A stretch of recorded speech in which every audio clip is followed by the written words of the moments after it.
7절과 8절 말씀을 우리 함께 같이 읽어보도록 하겠습니다. 7절과 8절입니다. 시작. 만물의 마지막이 가까이 왔으니 그러므로 너희는 정신을 차리고 근신하여 기도하라.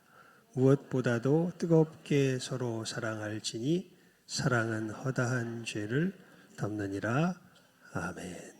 만물의 마지막이 가까이 왔으니 그러므로 너희는 정신을 차리고 근신하여 기도하라. 여러분, 예수님께서 십자가에서 이 놀라운 역사를 이루실 때에 이런 이야기를 제자들에게 하십니다. 내가 일찍이 유대인들에게 말했던 것처럼 너희들에게도 말하는데, 예수님의 제자들입니다. 너희가 지금은 내가 가는 곳에 너희가 오지 못한다. 예수님께서 십자가를 지시기 바로 전에 그 말씀을 하세요. 지금은 너희가 내가 가는 곳에 그들처럼 너희들도 오지 못한다. 하지만 후에는 오게 될 거다. 이런 이야기를 하십니다. 그러니까 얘기의 이 전개는 이렇게 돼요. 너희들 내가 가는 곳에 너희들도 지금은 못 와. 그러면서 이들이 못 올 것을 강조하니까 그들 그때 발끈하는 사람은 베드로거든요. 늘 예수님 너무 사랑하기 때문에 베드로가 발끈해서 이야기합니다. 아니 어디로 가시는데 우리가 못 간다는 말입니까? 나는 목숨을 버리더라도 예수님 쫓아갈 준비가 다 돼 있는 사람입니다. 나는 목숨을 버려서라도 주님 따라갈 수 없습니다. 따라갈 수 있습니다. 이렇게 이제 베드로가 이야기하니까 예수님이 아주 냉정하게는 아니고 냉정하게, 베드로가 듣기에는 정말 냉정했을 겁니다. 냉정하게 이야기하세요. 내가 가는 곳에 네가 지금은 따라올 수 없으나 후에는 따라오리라. 이렇게 말씀하세요. 아주 분명히 확실하게 이야기하죠. 지금은 따라온다, 못 따라온다. 못 따라온다. 근데 언제는? 후에는 따라올 거다. 예수님 어디로 가시는데요? 그 어디로 가시는 곳에 대한 이야기를 이렇게 이야기하세요. 새 계명을 너희에게 주노니 서로 사랑하라. 내가 너희를 사랑한 것 같이 너희도 서로 사랑하라. 너희가 서로 사랑하면 이로써 모든 사람이 너희가 내 제자인 줄 알리라. 예수님 가시는 곳이 어디냐면 주님의 사랑이 나누어지는 곳이에요. 하나님의 사랑이 나누어지는 곳, 한마디로 주님의 사랑이 하나님의 사랑이죠. 하나님이 세상을 이처럼 사랑하사 독생자를 주셨으니, 하나님의 사랑이 나누어지는 곳에 지금은, 즉 예수님께서 십자가를 지시기 전인 지금은 누구도 못 가요. 제자들도 못 가요. 아무리 가고 싶어도 못 가요. 근데 후에는, 예수님께서 이 십자가의 역사를 이루신 후에는 이제는 어떻게 돼요? 가요, 못 가요? 가요. 후에는 따라오리라. 이렇게 예수님께서 말씀하시죠. 그래서 우리 몇 주 전에 그렇게 인사했죠. 우리는 지금 어디 있습니까? 어디에 있습니까? 천국에 있습니다. 못난 백성일 수는 있는데 예수의 사람들은요, 천국 백성이 아니진 않아요. 일단 이것은 먼저 확실히 알아두십시오. 물론 천국 백성 중에 아이고 저 인간이 천국 백성이야? 그렇게 이야기될 수 있을 만한, 자기 자신이 나 같은 게 천국 백성이야? 근데 여러분 그건 자기 속으로 알아요. 말씀드리지만 그리스도께서 너희 안에 계신 것을 너희가 스스로 알지 못하느냐? 그렇지 않으면 너희가 버리온 자나, 말씀하신 것을 역으로 말하면 자기 스스로 뭐 하고 있다는 거예요? 알고 있다는 거예요. 뭘 아냐 하면 이게 다른 게 아닙니다. 여러분 이것에 대해서 성경은 분명히 이야기해요. 예수님의 십자가가 누구 죄를 위한 대속의 역사였다. 나의 죄를 위한 대속의, 이게 진실하게 믿어지는 사람들, 이 사람들은 어느 나라 백성이에요? 천국 백성이에요. 그리고 이 사람들은 지금 어디에 살고 있습니까? 천국에 살고 있습니다. 이 나라는 어떤 나라예요? 사랑의 나라예요. 이 나라가 이제 완전한 모습으로 이 땅 가운데 임하는 게 어느 때 임하냐면 예수님께서 재림하시는 그때에 임하는 거예요. 그래서 베드로전서 4장 7절에서 만물의 마지막이 가까이 왔으니 이제 이 나라가 온전히 이 땅 가운데 임할 때가 어떻게 됐다? 가까웠다. 그러니까 너희들 뭐를 차리고 정신을 차리고 근신하여 쳐서 복종시키는 거죠. 예. 근신하여 뭐해라? 기도해라 이렇게 이야기하지 않습니까? 정신을 차리고 근신하여 기도할 그 핵심 내용이 4장 8절입니다. 우리 함께 다시 읽어봅니다. 시작. 무엇보다도 뜨겁게 서로 사랑할지니 사랑은 허다한 죄를 덮느니라. 그러니까 다른 게 아니라 여러분 예수님 오실 때가 가까우는 걸 보면 우리는 더욱더 무엇을 힘써야 할까요? 사랑의 이 천국의 삶을 힘써야 합니다. 그 얘기를 지금 사도 베드로가 우리들에게 이야기하고 있는 그 나라를 바라보고 있으니까 그 나라가 이제 곧 뭐 할 거니까 임할 거니까 그 나라를 준비하는 너희들은 무엇보다도 뜨겁게 서로 사랑할지니라 지니. 자 그러면서 그러니까 이 사랑은 우리 오늘 뭐라고 인사했습니까?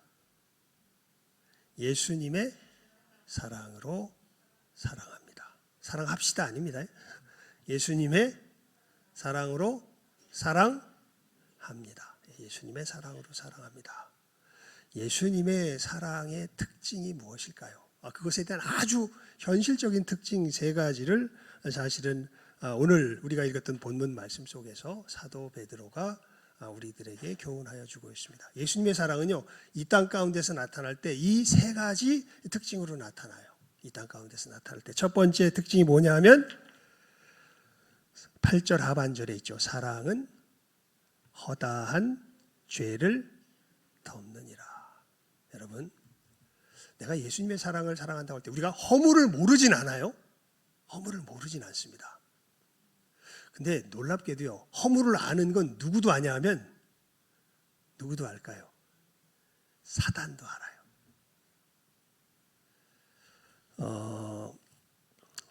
잠시만요. 예.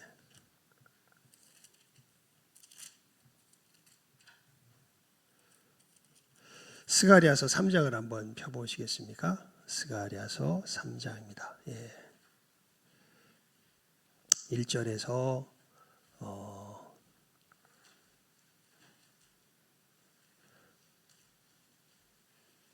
5절까지 말씀인데요. 스가랴서 학계 스가랴 말라기. 그러니까 구약의 거의 마지막의 두 번째, 거의가 아니라 마지막의 두 번째 책입니다. 스가랴 학계 스가랴 말라기 이렇게 되니까요. 1314면에 있습니다. 스가랴서 3장에 보면 1절부터 5절까지 말씀을 제가 여러분들에게 읽어드리겠습니다. 한번 찾으신 분들은 그냥 펴서 보시면 되고 아직 못 찾으신 분들은 그냥 들으시면 됩니다. 대제사장 여호수아는 여호와의 천사 앞에 섰고 사탄은 그의 오른쪽에 서서 그를 대적하는 것을 여호와께서 내게 보이시니라. 여호와께서 사탄에게 이르시되 사탄아 여호와께서 너를 책망하노라. 예루살렘을 택한 여호와께서 너를 책망하노라. 이는 불에서 꺼낸 그슬린 나무가 아니냐 하실 때에 여호수아가 더러운 옷을 입고 천사 앞에 서 있는지라.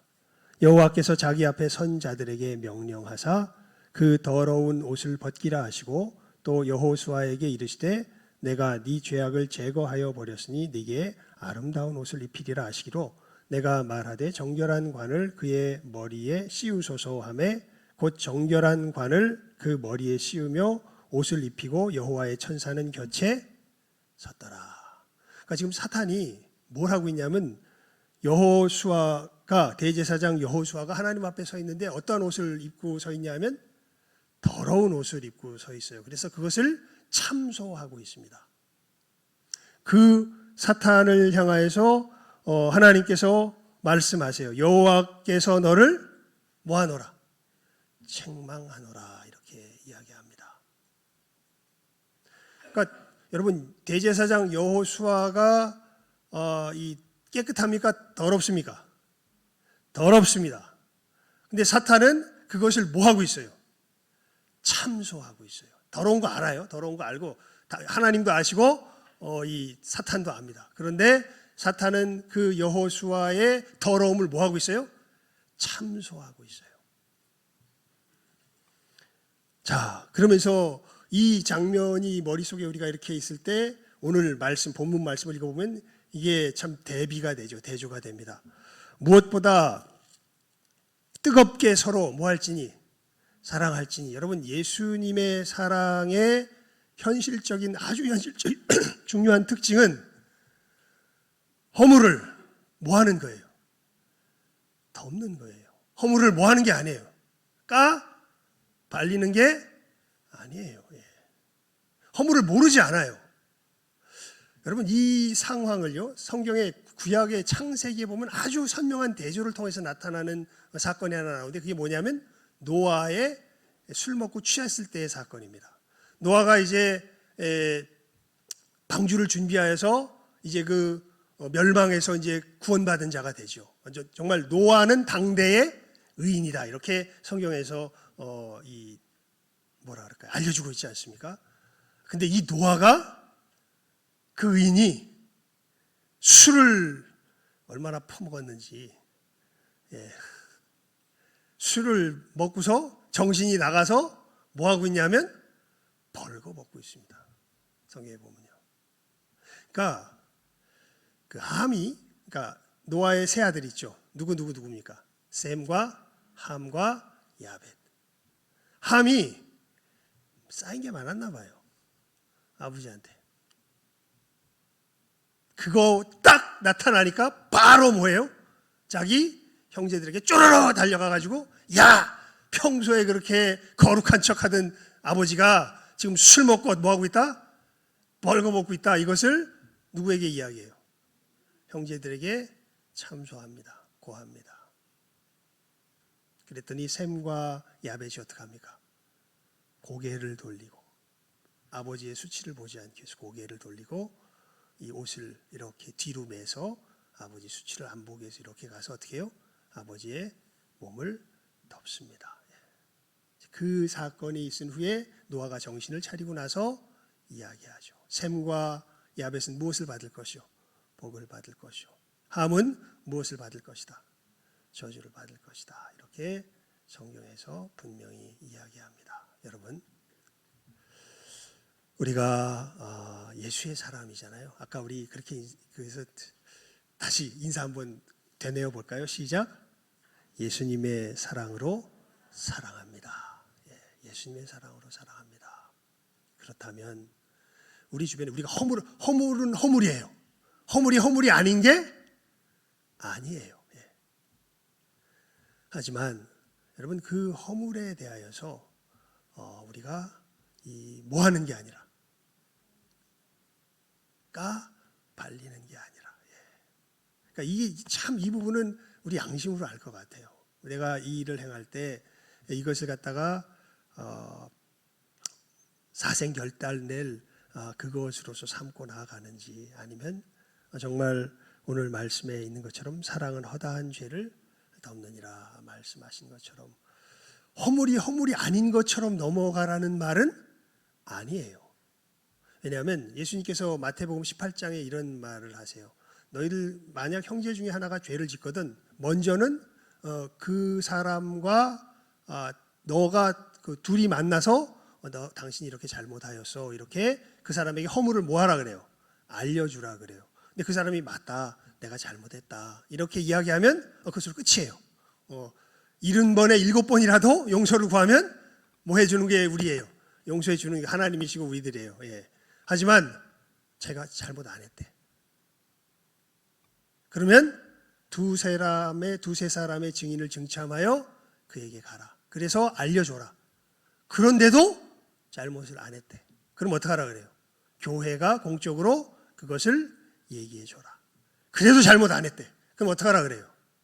놀랍게도 교회에서 일단 제하라. 왜냐하면 진정한 은혜는 그냥 겉으로 드러나는 이 화합이 아니라 이 사람이 어디에서 건짐을 받는 거예요? 죄에서 건짐을 받는 거예요. 그러니까 이것이 참소하기 위해서 하는 것이 아니라 무엇하기 위해서, 건짐 받도록 하기 위해서 사실은 알려주는 거죠. 그리고 이것을 하는 사람의 마음은 이것을 해서 절단내겠다는 뜻이 아니라, 그러니까 왜 그렇게 하냐면 돌아오게 하려고, 품기 때문에, 덮기 위하여서, 덮으려면 있다는 걸 알아야 되니까, 그런 의미에서 이 주님께서 그러한 가르침을 주고 계시는 것이죠. 하지만 하여간 이 정신 자체는 분명해요. 여러분, 우리가 끊어내기 위해서, 죽이기 위해서 죄를 드러내는 것입니까? 살리기 위해서 드러낸다면 드러내는 것입니까? 그리고 이 어떤 경우는, 많은 경우는, 어떤 경우나 많은 경우는 보면 이 노아의 두 아들 셈과 야벳이 했던 것 같은 경우가 훨씬 많아져. 왜냐하면 정신을 못 차리거든요. 많은 사람들이요, 자기 자신의 죄악된 모습에 직면할 수 있는 용기를 가진 사람이 많지가 않습니다. 참 놀라운 게 아니라 이게 정말 그래요. 아무리 뭐 지가 스스로를 뻐기고 어떠다고 해도요, 자기 자신의 잘못을 직시할 수 있는 그 힘은 정말 누가 주셔야, 하나님이 주셔야 이게 감당이 돼요. 정말 안 돼요. 너 왜 못해? 나도 못합니다. 그래서 사실은 여러분, 신앙생활에 가장 많은 시간을 잡아먹는 게 뭐냐면 인내입니다. 그래서 야고보가 이야기하죠. 우리 거긴 한번 볼까요? 야고보서 1장입니다. 야고보서 1장 2절에서 4절까지 말씀인데요. 뭐 찾으신 분들은 찾으세요. 못 찾으신 분들은 찾으려고 애쓰지 마십시오. 제가 읽겠습니다. 야고보서 1장 2절에서 4절입니다. 내 형제들아, 너희가 여러 가지 시험을 당하거든 온전히 기쁘게 여기라. 이는 너희 믿음의 시련이 인내를 만들어내는 줄 너희가 알미라. 인내를 온전히 이루라. 이는 너희로 온전하고 구비하여 조금도 부족함이 없게 하려 함이라. 그래서 여러분, 우리 신앙생활의 가장 큰 시간을, 아마 우리 신앙생활의 시간의 99.9%를 차지하는 이 활동이 있다면 뭘까요? 인내예요. 인내, 참는 것. 참는 것. 참아주는, 참으면서 견뎌주는 겁니다. 견뎌주고 돌아올 수 있도록, 돌아올수록 견뎌주고 참아주는 것이야말로 이제 우리가 예수님을 닮은 사람으로서 걸어가야 할 길이 되는 것이죠.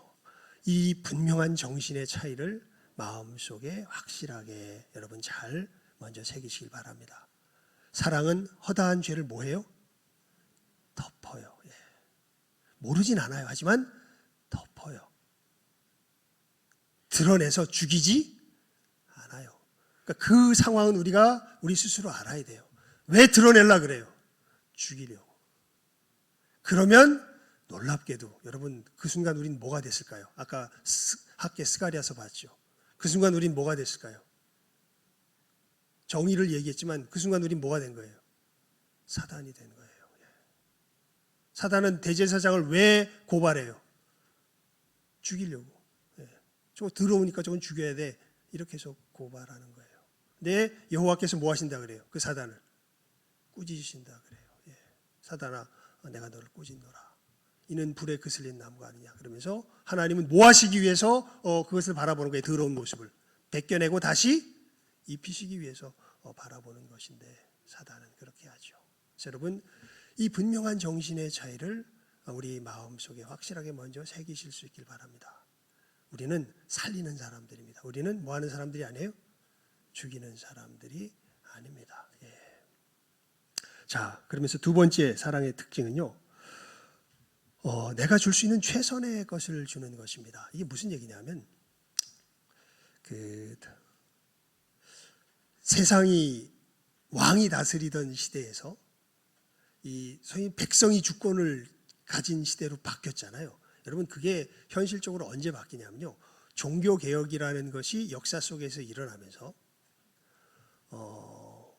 이런 사람들이 나타나면서 세상이 바뀌기 시작해요. 어떤 사람들이 나타나냐면 이 자기 일터에서 정말 자기 일터가 무슨 예배당인 것 마냥 자기가 맡은 일을 하나님 앞에 예배하듯이 하는 사람들이 나타나기 시작해요. 이 사람들은 돈을 벌기 위해서, 이익을 남기기 위해서, 내가 먹고 살기 위해서 일하는 것이 아니라 나를 통하여 하나님이 저 사람들에게 공급하신다라는 이 의식이 있는 사람들. 그래서 내가 누구의 손길이 되었다, 내 일터에서 하나님의 손길이 되었다, 이것을 인식하기 때문에 누가 뭐래든지 자기가 하는 일들에 뭐라 그럴까요? 계속해서 개선이 일어나기 시작합니다. 뭐 예를 들면 빵을 하나 만들어도 그냥 내가 먹고 살기 위해서 그냥 대충 만드는 게 아니라 이 빵이 건강을 줄 수 있게, 하나님께서 나를 통해서 공급하시는데 건강을 줄 수 있는 빵으로, 또 많은 사람들이 너무 비싸서 못 사 먹지 않게 가격이 적은, 이런 걸 하려면 막 연구를 해야 되잖아요. 막 애를 써야 되잖아요. 이렇게 자기 일터에서 열심을 다하는 사람들이 생겨나요. 그러니까 여러분, 그냥 빵하고 이렇게 연구 개발해서 우리들에게 건강도 주고 가격도 비싸지 않고 그런 빵이 있으면 어느 빵 사 먹겠습니까? 이 빵 사 먹겠죠. 예.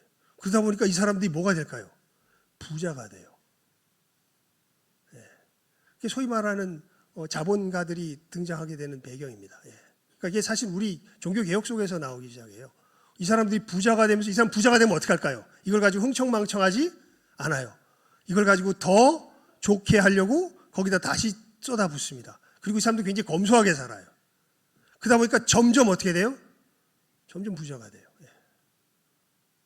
그러면서 사회적인 새로운 계층을 형성하게 되고 힘을 가지게 되기 시작하면서 이 사회가 변화되기 시작했던 것이 이제 종교개혁에서 소위 말해서 왕정에서 민주주의로 사실은 변화되는 큰 계기를 마련하는 그 갈림길이 되기 시작하죠. 여러분, 우리가 어떻게 주님의 사랑을 실천할까요? 다른 것이 아니라 내게 맡겨주신 일이, 이 일을 통하여 하나님께서 내 손길을 통하여 하나님의 공급하시는 것을 공급하신다는 그 의식을 갖는 것이야말로 우리가 이 땅 위에서 특별히 내 일터에서 하나님의 사랑을 실천하는 실천의 길이 됩니다. 무슨 일을 맡았든지요, 여러분 가정주부가 되었든지, 아니면 뭐 사무일을 보든지, 아니면 뭐 청소일을 하든지, 청소 일을 한다 그러면 하나님이 누구의 손길을 통하여서, 나의 손길을 통해서 우리 뭐 예를 들어서 우리 교회 앞을 청소하시는 분들이 있잖아요. 보면 새벽에 수고하시던데, 이때 수고하시던데, 나의 손길을 통해서 이 영역을 하나님께서 깨끗하게 하신다. 그러면 아유, 내가 이거 돈 벌어 먹으려고 내가 이거 하는 거지, 돈 안 주면 어떡하나, 뭐 이런 생각이 아니라, 그것은 하면 주긴 주지만 하나님께서 나를 이 자리에 세운 것은 나로 하여금 이 영역을 깨끗하게 하시기 위해서 하셨다. 이 사명 가지고 하는 사람은 전혀 다르지요, 사실은. 여러분, 이 분명한 의식을 가지셔야 합니다. 사랑은 어디 가서 뭐 안드로메다 가서 머릿속으로 하는 게 사랑이 아닙니다. 하나님께 주신 사랑은 우리의 삶의 현장에서 구체적으로 하는 게 사랑입니다. 첫 번째는 허물을 모하는 것으로 나타나고 덮는 것으로 나타나고, 두 번째는 무엇으로 나타나요? 내 삶을 통해서 최선의 것을 공급하는 것으로서 나타납니다. 세 번째는 어떻게 나타나냐면요, 우리 9절 말씀 함께 읽어볼까요? 시작하면 읽습니다. 9절입니다. 두 번째를 그냥 10절부터 밑으로 하는 것이 너무 길어서 그냥 두 번째로 잡아서 했습니다. 10절부터 11절을. 자, 세 번째는 9절 말씀입니다. 시작. 서로 대접하기를 원망 없이 하고. 이 하나님의, 예수님의 사랑의 특징은요, 원망 없이, 불평하지 않고 하나님의 손이 되어주는 겁니다. 이게 무슨 뜻이냐면, 예수님께서 좀 더 자세하게 성경에 보니까 풀어주셨어요. 우리는 뭘 주면 아주 자연스럽게 뭘 기대하고 줄까요? 그렇죠. 우리는 뭘 기대하고 줘요? 받을 걸 기대하고 줘요. 이거 아무리 얘기해도 안 고쳐집니다. 부부싸움 왜 하는 줄 아세요? 막 아내가 남편이 사랑스러워. 그러면 막 해주고 싶어. 막 해줘. 근데 남편이 무덤덤하니 자기가 해주는데 뭘 안 해. 내가 10개를 준 것 같은데 몇 개도 안 줘. 한 개도 안 주진 않을 텐데. 약간 느낌상 한 개도 안 줘. 그러면 마음이 어떻게 돼요? 자, 우리 9절 다시 읽어봅니다. 시작. 서로 대접하기를 원망 없이 하고. 그럼 뭐가 생겨 마음에? 원망이 생기죠. 예, 원망이 생깁니다. 그래서 여러분 예수님께서 이런 말씀을 하세요. 우리 누가복음 6장 34절 35절을 먼저 봅니다. 누가복음 6장 34절 35절입니다. 누가복음 6장 34절 35절. 누가복음 6장 34절 35절입니다.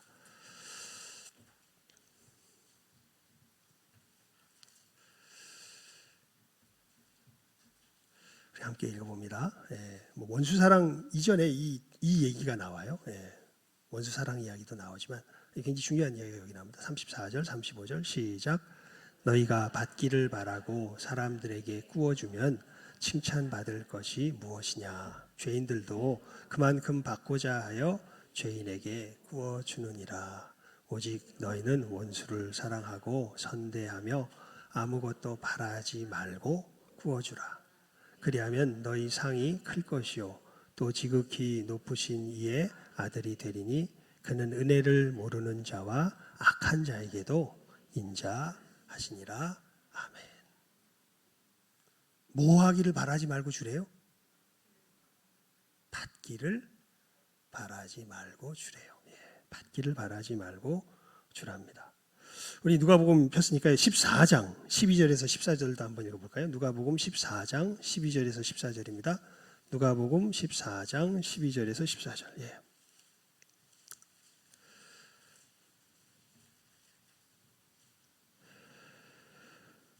우리 함께 읽어봅니다. 12절에서 14절 말씀이에요. 누가복음 14장 12절에서 14절 말씀 시작. 또 자기를 청한 자에게 이르시되 네가 점심이나 저녁이나 베풀거든 벗이나 형제나 친척이나 부한 이웃을 청하지 말라. 두렵건대 그 사람들이 너를 도로 청하여 네게 가품이 될까 하노라.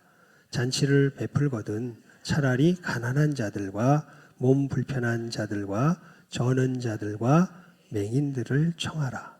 그리하면 그들이 갚을 것이 없으므로 네게 복이 되리니 이는 의인들의 부활 시에 네가 갚음을 받겠음이라 하시더라. 아멘. 여러분 베풀려면은 아예 어떤 사람들에게 베풀라고 그냥 예수께서 말씀하세요? 갚을 능력이 없는 사람들에게 베풀어라. 오히려 아예 예수님께서 이렇게 말씀하십니다. 갚을 능력이 없는 사람들. 그 사람들은 왜 갚지 못하기 때문에 부활 시에 누가 갚아주신다는 거예요? 하나님이 갚아주신다는 거예요. 그래서 여러분 요거까지만 읽어봅시다. 한 번, 두 번 더 찾아야 돼요. 잠언 19장 17절입니다. 잠언 19장 17절. 잠언입니다. 잠언 19장 17절. 잠언 19장 17절입니다. 잠언 19장 17절.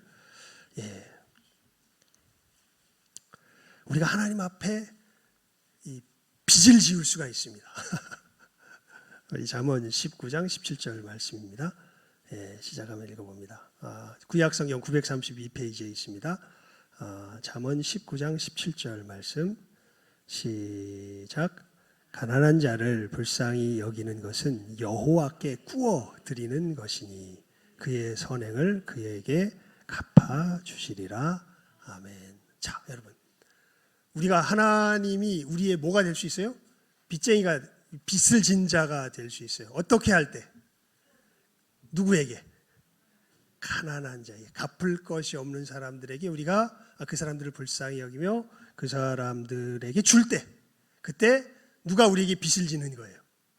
하나님께서 우리들에게 빚을 진다고 지금 잠언 말씀에서 분명하게 이야기하고 있습니다. 그래서 여러분, 이 하나님의 사랑은요, 이렇게 대접할 때 몹시 함으로, 원망 없이는 좀 부정적인 표현이지만 예수님의 가르침을 보면 받을 생각하지 않고 줌으로 하나님의 사랑이 우리들 가운데서 실천이 됩니다. 오히려 내게 되갚을 수 없는 사람들에게 줄 줄 알 때, 도울 줄 알 때, 그때 우리들 속에서 하나님의 사랑이 나타나기 시작한다라는 것을 사도 베드로가 우리들에게 이야기해 주고 있는 것이죠. 여러분, 굉장히 구체적이죠. 여러분, 이 사랑은 허다한 죄를 뭐 한다고요? 첫 번째 특징은 덮는다고요. 덮기 위해서. 그러니까 이게 정말 우리 양심이 알아요. 어떤 경우에 우리들 속에서 뭐가 확 이게 한마디로 말하면 자존심이 상하잖아요. 내가 보니까 우리들 죄 중에 제일 큰 죄가 뭔지 아세요?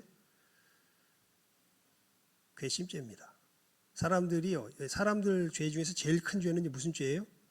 괘씸죄예요, 괘씸죄. 자기한테 괘씸하게 하는 게 이게 제일 커요. 그럼 반드시 뭐 해야 돼요? 죽여야 돼요. 감히 나에게 좀 죽여야 돼. 여러분, 살고 죽이는 것은 누구의 손에 달린 거예요? 하나님의 손에 달린 거예요. 죄를 지적할 때 우리가 하나님이 구원하시도록 위해서, 구원의 역사를 위해서 알려주는 것과 죽이기 위해서 드러내는 것은 전혀 다릅니다.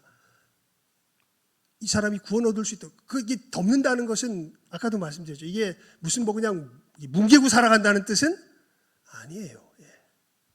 하지만 어디서 건진받기를 바라는 마음으로, 거기서 건진받기를 바라는 마음으로 알려줘도 알려주고, 만약에 그것을 감당 못할 것 같으면 뭐 하고 있어야 돼요? 인내하고 있어야 돼요. 참아야 돼요. 이 사람 어떤 사람 감당 못해요. 그럼 참아줄 줄 알아야 돼요. 감당할 수 있을 때까지 참아줄 줄 알아야 돼요. 그래서 이 사람이 그 죄에서 건진받을 수 있도록 하는 것과 그냥 아예 괘씸해가지고 저 죽여야 되겠다 해가지고 드러내서 죽이는 것은 천국과 지옥의 차이요. 하나님의 사랑과 마귀의 이 역사의 차이가 나는 정도의 갈림이 있다라는 것 분명히 아셔야 됩니다. 그래서 이 부분은 이건 우리가 얼마든지 핑계 댈 수 있어요. 우리 얼마든지 변명할 수 있어요. 하지만 어디선 핑계 못 대요? 우리 양심에서는 핑계 못 대요. 하나님이 아시고 내가 압니다. 여러분, 이 부분에 있어서 정말 이건 이제 쌓여요. 이것은 우리 삶 가운데 쌓입니다. 그래서 드러나기 시작해요. 그래서 정말 하나님의 사람 옆에 가면요, 옆에 있고 싶어요. 왜냐하면 저 사람에게 가면 나를 뭐 한다는 걸 알게 되냐면 받아준다는 걸 알게 돼요. 영어로 듣기 싫은 소리, 여러분 예수님 말씀 가만히 보세요. 듣기 싫은 소리가 많습니까? 듣기 좋은 소리가 많습니까? 듣기 싫은 소리가, 근데 여기 꾸역꾸역 나오잖아요. 왜 나와요? 주님이 나를 뭐 하신다는 걸 알기 때문에, 받아주신다는 걸 알기 때문에 나오잖아요. 똑같습니다. 근데 아무리 그럴듯한 얘기를 해도 저 사람은 받아주질 않아요. 그러면 못 가요. 사랑은 허다한 죄를 뭐 해요? 덮습니다. 이것을 분명히 깨달아 알아야 됩니다. 그리고 사랑하는 사람은 하나님의 공급하는 손이 되어서 많은 사람들에게 공급하는 사람입니다. 그러니까 이익을 위해서 살아가는 사람이 아니에요. 하나님의 공급하시는 손길이 되어 살아가는 사람이에요. 그래서 줄 때 뭐 없이 줘요? 불평 없이 줘요. 원망 없이 그냥 줄 아는 겁니다. 이것이 누구처럼? 예수님처럼 사랑하는 삶을 살아갈 때 우리가 이 땅 가운데서 드러내게 되는 분명한 표지다. 이것을 지금 누가 이야기하고 있는 거예요? 사도 베드로가 우리들에게 교훈하여 주고 있는 것이죠. 이 분명한 표지를 우리 마음 가운데 잘 새기며 이 사랑의 삶을 실천하며 나아가며 주님 오실 날을 준비하며 살아가는 이 시간 함께하는 우리 모든 귀한 영혼들 다 될 수 있기를 주님의 이름으로 축원을 드립니다. 기도하겠습니다. 하나님 아버지 감사합니다. 저희들 오늘 사도 베드로의 교훈을 통하여서 우리가 예수님의 사랑으로 내 이웃을 사랑하며 살아가는 그 분명한 표지가 무엇인가 참으로 오늘 말씀을 통하여서 교훈하여 주시니 감사드립니다. 하나님, 저희들이 표지를 우리 마음 가운데 다시금 분명하게 새기며 저희들 이 사랑의 삶을 실천하는 가운데 정말 만물의 마지막이 가까워왔으니 주님 오실 그날이 가까움을 보고 주님 맞을 그 참으로 예복을 주님 앞에 또 기쁨으로 또 기대하는 마음으로 준비할 줄 아는 이 시간 함께하는 우리 모든 귀한 영혼들 다 되게 하여 주시기를 간절히 바라옵고 소원하옵고 축복하오며 모든 것 예수님 이름으로 기도드리옵나이다. 아멘. 우리 찬송가 455장 찬송 드리며 준비한 예물 드리도록 하겠습니다.